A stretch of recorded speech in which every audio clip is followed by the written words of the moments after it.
It has been 14 years that Arsenal has been waiting to obviously break the dreadlock of going in through to the round of 8. That is the quarterfinals of the Champions League. And this last happened 14 years back in 2009-2010 Champions League season when Arsenal went ahead to lose 2-1, I think, away in FC Porto, and they went ahead to come in here and obviously went ahead to beat them by 6 goals, I think, to 0. And that's what really gave Arsenal a forward go to the round of 8. This time round, Arsenal came into this game of football with a lot of history, reckoning, all echoing into their minds that it's gonna be hard for them.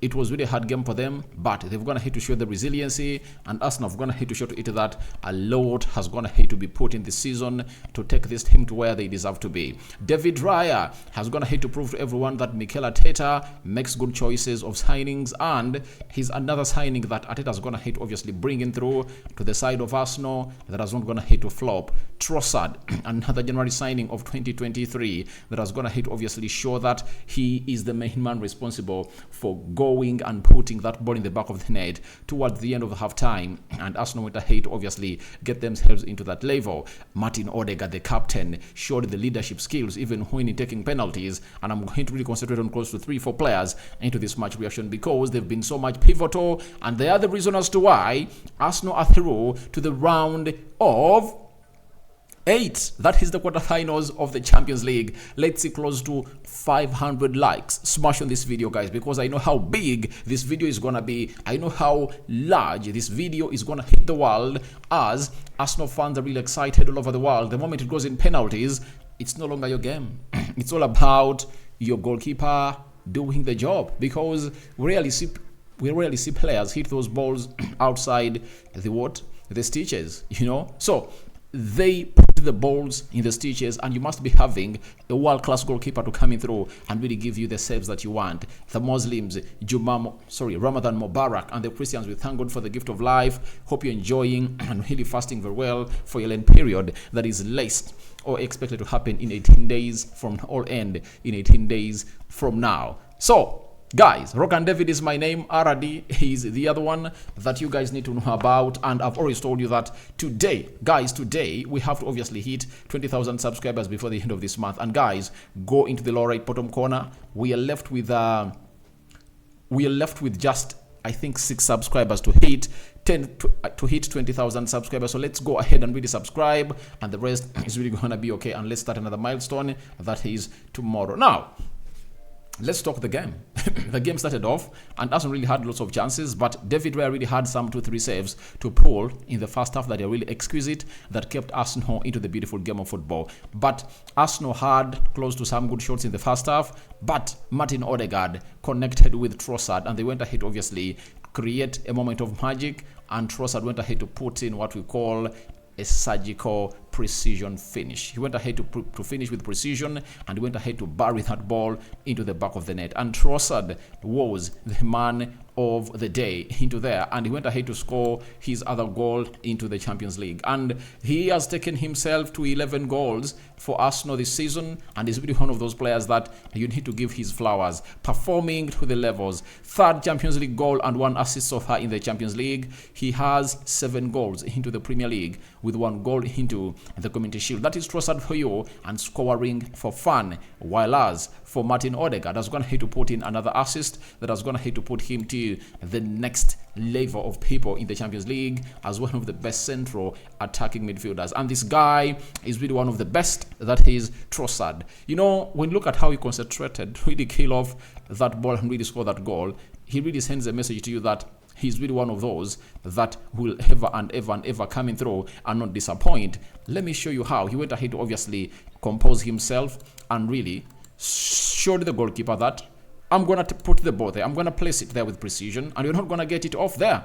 You see, he really placed that ball with a curling effort, and it went in the back of the net, and Trossard went ahead to celebrate in the 41st minute. And that was the man, and that was his first shot at goal, you know, and it crossed the line. He showed the reason as to why Arsenal had to spend £27 million to get him and really do the job. And Leandro Trossard just gave Arsenal a breather, because FC Porto had gone ahead to obviously grow into the game.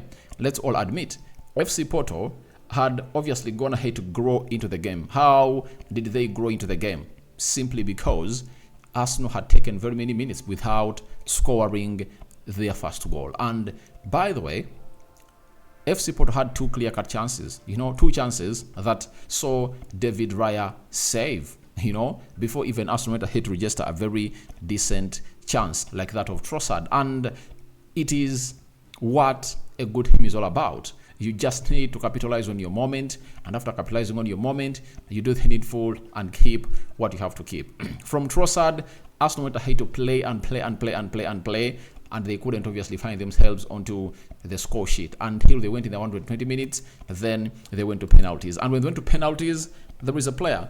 Before we go to him to talk about David Raya, let's talk about. Let's talk about Martin Odegaard, guys. I know they've gone ahead to give David Raya the man of the match because of saving two penalties, which was huge. But everyone should look at Martin Odegaard. That guy starts.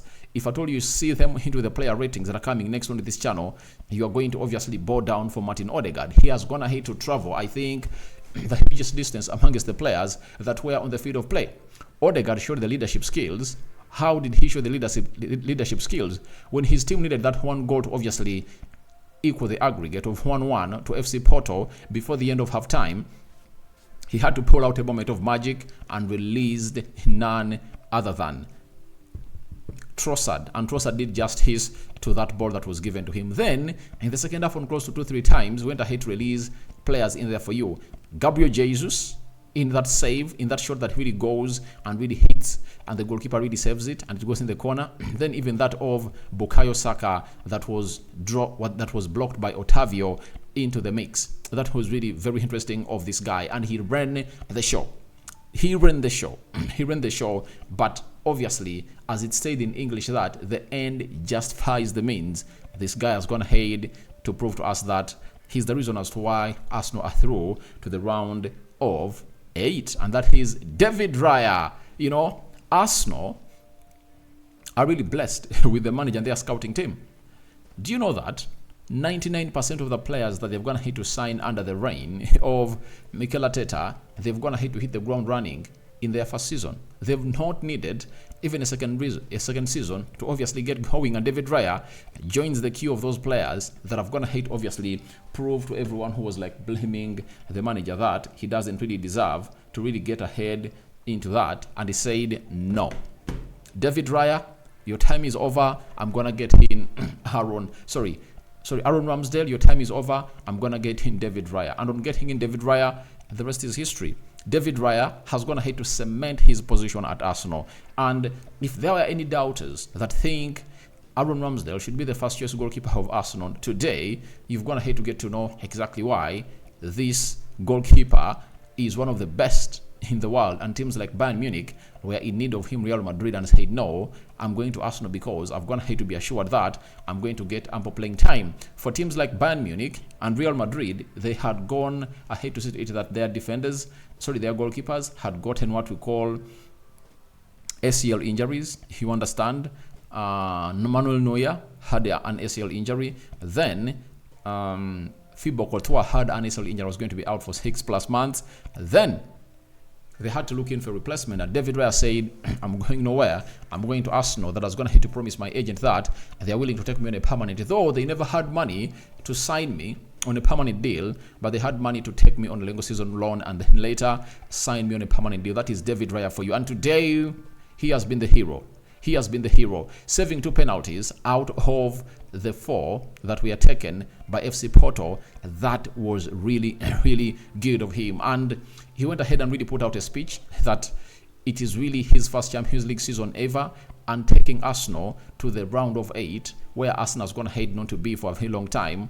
It is really good for him and really feels like he has the best of the show. That is David Raya for you, and he's that kind of player that you really sit down and really understand that I'll appreciate the people that went ahead to scout him as a goalkeeper. I think Pena, the goalkeeping coach of Arsenal, looks like tonight is going to be really appraised by the board and the people that he works with, the likes of Mikel Arteta and Nicolas Jova. Always, that's been Nicolas Jova, Arsenal scoring very many set pieces, and he has been the talk of town. But today, this goalkeeping coach is gonna be the talk about town. I think it's called Pena, right? Kena or Pena, one of those names, And you saw to it that when the whistle was blown, that put the extra time to a halt.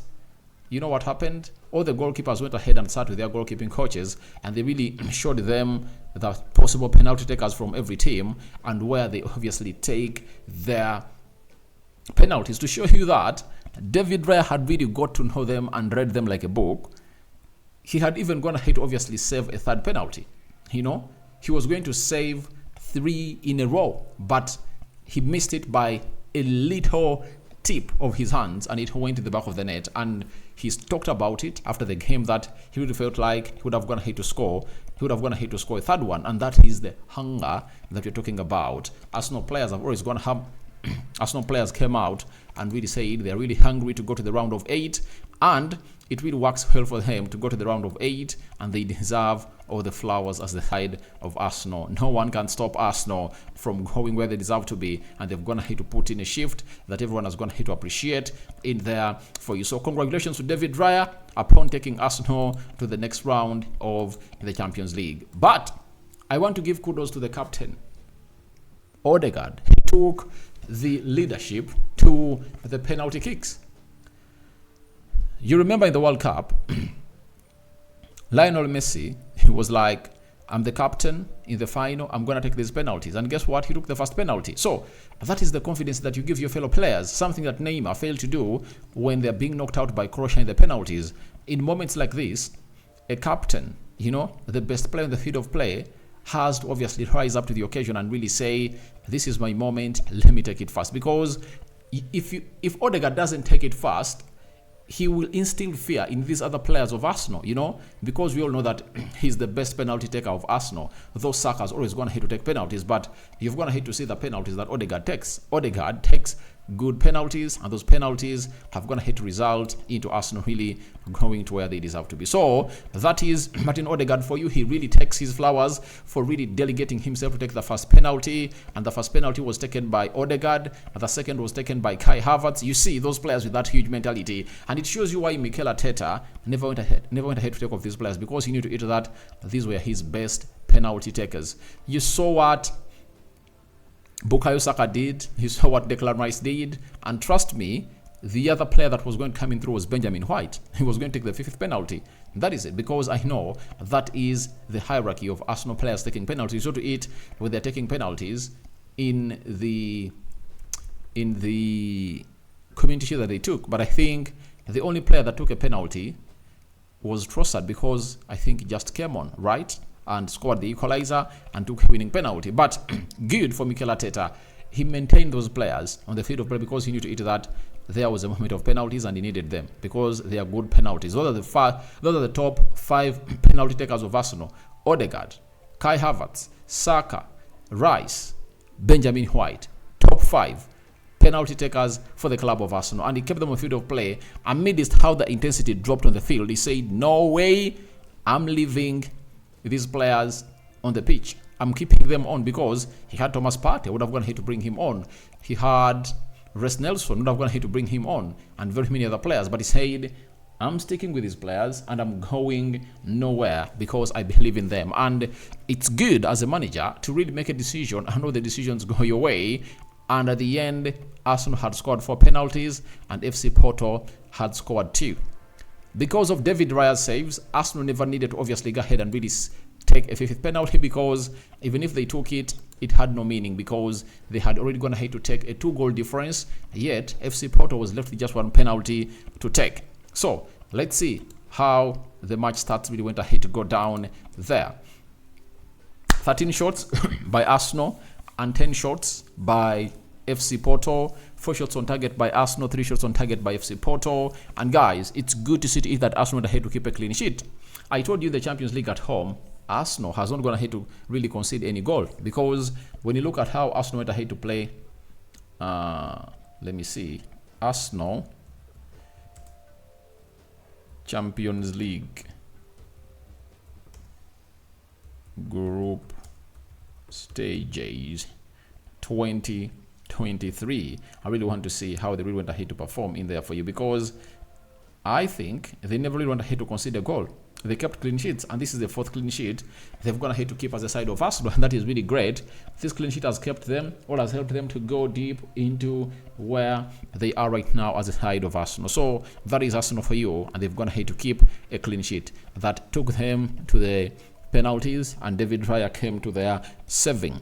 Now, 59% ball possession by Arsenal. Porto had 41%. Arsenal dominated the game, but I think FC Porto played better than how they played away when they are playing at home. I think 2 weeks back in Porto, they played badly because Arsenal had a lion's share of everything. But this time round, they went ahead to open up. Even before Arsenal went ahead to score that goal in the first half, Porto was really all over the place, and it was really a threat. 572 passes completed by Arsenal. Porto completed 418. 82 passes completed by Arsenal.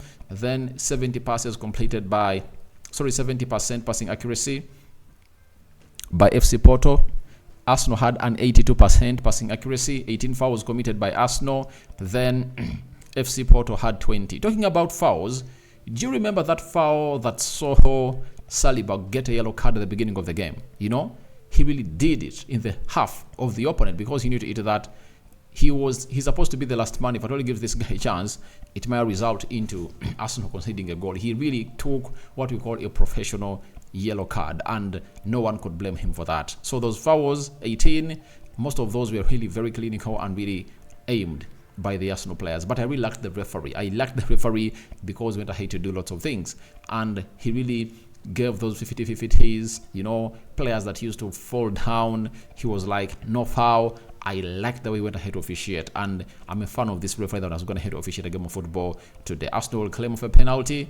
I don't think it's a penalty. You know, that moment when Pepe got hold of Martin Odegaard, but Martin Odegaard looked really vintage tonight. Then 2 yellow cards to Arsenal. I think it went to Saliba and Kai Havertz. Those 2 really went to the book. And for the yellow cards, Declan Rice is ready to play in the quarterfinals because he had already received a yellow card down in FC Porto, and the moment he really got himself one today, he would have gone ahead to miss out onto the game that Arsenal is going to be playing in the quarterfinals. But he kept himself well, and he couldn't really get a yellow card. And 1 yellow card to FC Porto, and 0 red cards to both sides, 3 offsides to Arsenal, 3 offsides to FC Porto, 9 corners to Arsenal, and 1 corner to the side of FC Porto. That's how the stats of the game of football really went ahead to go in there, and Arteta went ahead to obviously take his team through. But let's talk about the substitutions. I told you that Jakub Kiwior is the new left back of Arsenal, and people went ahead to really doubt me. Have you seen today? Jakub Kiwior played the entire 90, and he had to play the entire 15 of the extra time. And Zinchenko came on through and played just 15, but Zinchenko looked rusty. You saw him today. He looked rusty, and defensively, he's suspect. That's why you saw to it that when Zinchenko came on the field of play, all the attacks of FC Porto were shifted to the side of Zinchenko because they knew to it that he was really, or he is really vulnerable defensively. And that's how you saw to it that in the second half of the extra time, FC Porto was attacking onto the left attacking side of Arsenal. You know, that was the right of theirs. They really tried to put more balls there. Zinchenko bringing in corners for Arsenal. So he's not really good solid. But this Jakub Kiwior guy had gone ahead to give Arsenal a very good cover to an extent that no one could obviously threaten the side of Arsenal. But after the coming in through of Zinchenko, Arteta had to bring on Gabriel Jesus before in the he brought on Gabriel Jesus, I think, and he brought on Gabriel Jesus first as the substitute. I think in the entire full 90 he made just 1 substitution, and then he brought on 2 others. That is Zinchenko and Edin Ketia. You know, no other substitution was made because he felt like those players could go. And for them having a very huge long rest, he couldn't really worry for any game of the weekend. So he kept on his players, and they're really going to have a long rest until they go to the international team and really play for it. So Arteta has gone ahead to prove very many people wrong. The haters have gone ahead to obviously be proven wrong. But I called for this, and I wanted this to happen because if Arsenal never went ahead to go through, I think the 5th position in the Champions League would have gone hate to be on the line. But I think Arsenal in the quarterfinals, Man City in the quarterfinals, no one can stop them from obviously getting to that position and really getting going. So guys, that's what I had for you here onto the match reaction. It's a 20-minute video. Your reactions to this are welcome in the comment section below. I'm coming back with the match or with the player ratings on this channel. May the living to God bless you abundantly. Rokani David remains my name. I sign out for now. See you later and see you when you see me. Muslims, Mubarak, so Ramadan Mubarak, and the Christians, we cover you all in the precious blood of Jesus Christ. I'm out. Ciao, ciao.